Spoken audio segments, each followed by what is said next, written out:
Kabar terbaru untuk investor yang suka berburu saham perdana atau initial public offering.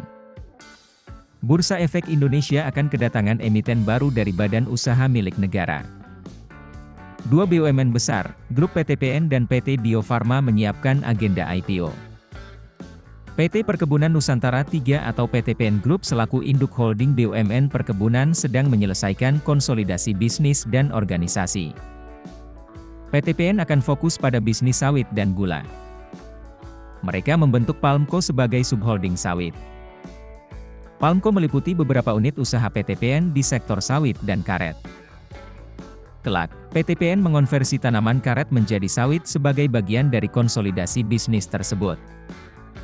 Saat ini proses pembentukan Palmco masih berlangsung.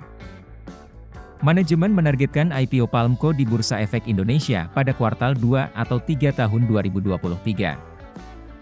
Hal itu disampaikan Muhammad Abdul Ghani, Direktur Utama PTPN III di Gedung Kementerian BUMN, Senin 22 Agustus.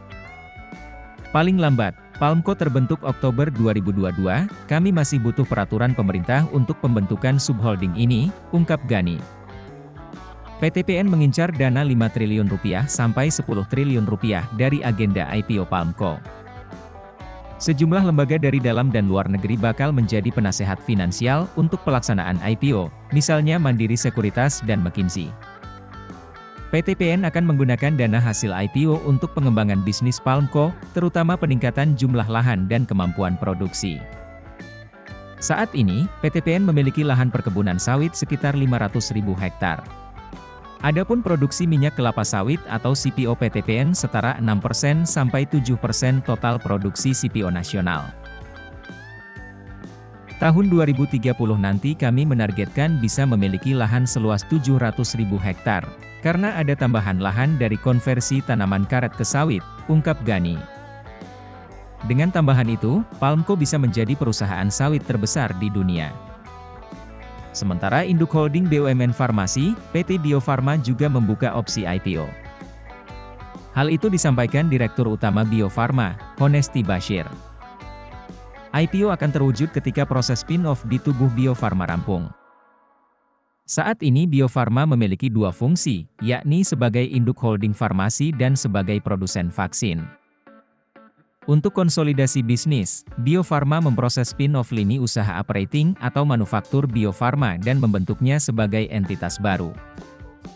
Proses spin-off diharapkan selesai pada tahun ini. Nanti Bio Farma hanya fokus sebagai holding company. Segmen manufaktur akan dipisah menjadi perusahaan baru. Namanya masih dipikirkan, urai Honesti. Pada 2023, Bio Farma berupaya melakukan unlock value atas perusahaan hasil spin-off tersebut. IPO dapat menjadi salah satu opsi unlock value yang ditempuh Bio Farma. Hanya saja, Honesti belum bisa bicara panjang lebar terkait kepastian waktu IPO. Kami masih melihat timing. Apalagi 2023 banyak agenda dan itu menjelang tahun politik. Investor biasanya cenderung wait and see, kata dia.